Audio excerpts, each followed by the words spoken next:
Partez. Il y a des fois, je l'entends pas bien. D'accord, on répétera. Bon alors, bonjour monsieur. Bon, nous allons faire cette interview dans le cadre de notre concours.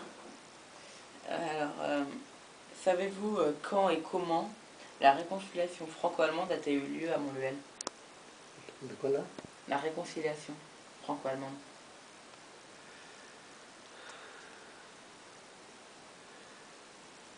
Elles ont les relations courtes. Oui. Donc elles ont commencé en 74. Et comment? C'est par l'intermédiaire du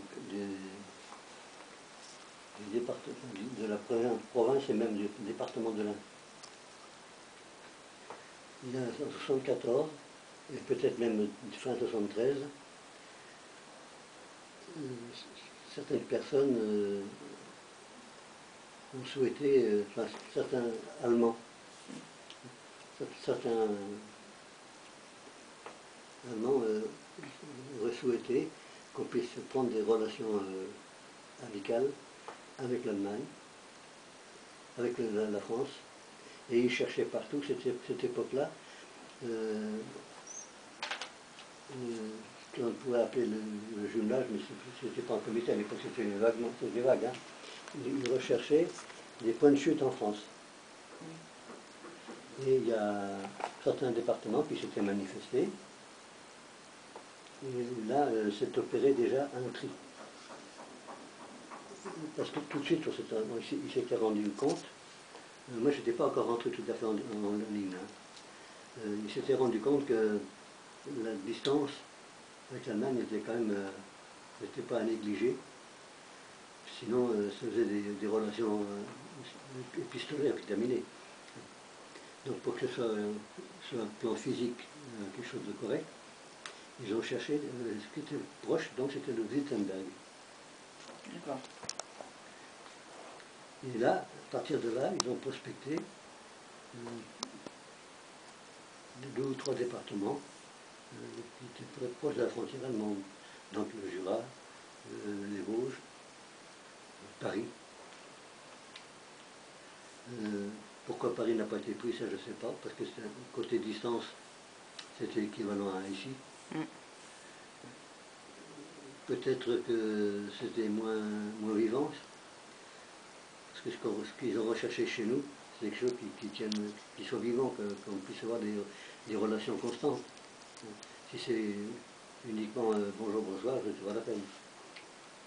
Donc ils ont cherché et finalement ils ont trouvé que le département de l'Ain était pas mal placé. À partir de là, ils ont approfondi la question et il y a eu, je crois que c'était pendant l'été, au début de l'été, ou non, au mois de septembre, il y a eu la foire de Lyon. Et là, il y a une délégation allemande qui est arrivée et qui a regardé le secteur et ça leur a plu. Donc ils ont voulu chercher après à approfondir ce qui serait valable. Et ils ont rencontré pas mal de gens qui étaient favorables à ce qu'on fasse, qu'on établisse des relations. Le mot échange est parvenu un petit peu après, je crois que c'est en fin 74 que ça a commencé à se faire. Et alors, les premiers qui ont répondu, ce sont les pompiers de Bénaud. Et comment ça s'est passé avec les pompiers de Bénaud, justement, cette première... Eh bien, les Allemands étaient venus, et puis ils ont visité la foire de Lyon. D'accord. Et autant que je sache, le coin leur a plu. Et après, en 75, là, on a commencé à mettre en place pas mal de structures, mais c'était très très vague. Hein. Par contre, ce qui était devenu presque sûr, c'était les pompiers. D'accord. D'accord. Et les enseignants. Et à l'époque, l'enseignant, il n'y avait pas grand-chose, il y avait Montluel. Et puis les autres collèges, je ne sais pas, le lycée n'existait pas. Lycée de la Boisse, collège de Non, Bénaud. il n'y avait rien de tout ça. Il y avait le collège de Miribel, le collège de Montluel et les deux collèges de Bourg. D'accord, donc il devait y avoir beaucoup de monde. Oui, il y a eu beaucoup de gens qui sont venus voir un peu de quoi ils retournaient. Mais par contre, ceux qui étaient vraiment attachés à ça, ils se sont fait connaître, mais un peu tardivement là-dedans. Il y avait tout doucement, c'était bah oui, c'est possible, on peut. Et là, après, il y a une délégation qui est venue mettre le tout en place. D'accord. Et c'est là que est apparue la possibilité d'un jumelage avec le département de l'Ain en premier et le canton de Montluel en deuxième. Donc le département de l'Ain, il est resté lettre morte un petit peu. C'est le canton de Montluel qui s'est manifesté avec M. Cormorèche. Et je ne me rappelle plus de l'ancien maire. Ça me reviendra. Il y a eu un ancien maire qui était pour, mais qui est décédé. Il a été remplacé au pied par M. Cormorèche. Et la délégation qui est venue d'Allemagne? Alors, la délégation qui est venue d'Allemagne, non, mais il y a eu les pompiers, bien sûr. Mais c'était les pompiers de... Quelle commune c'était déjà? Scharnhausen.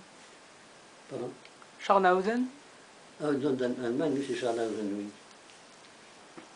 Oui, c'est Scharnhausen qui s'est manifesté la première.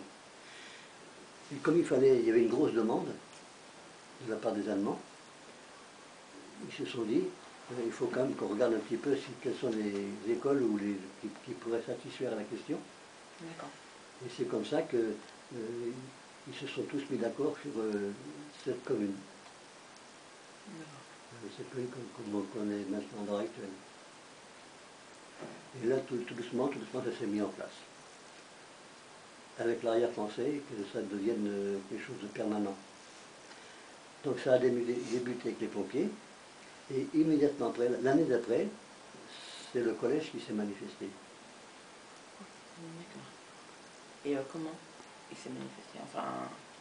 C'est mademoiselle Ravel. D'accord, qui a souhaité faire des échanges. Des échanges, oui. Et mademoiselle Ravel a été professeure de quoi? D'allemand? C'était la directrice du collège. Ah, la directrice, d'accord. C'est ex-enseignante, là, je ne sais plus, on peut dire bêtises, je ne sais plus quelle est la matière qu'elle enseignait. D'accord. Et quand moi je l'ai connue, elle n'enseignait plus déjà. Elle était vraiment dans la direction. Et comment s'est passée la suite des échanges? Ce premier échange déjà, comment il s'est passé?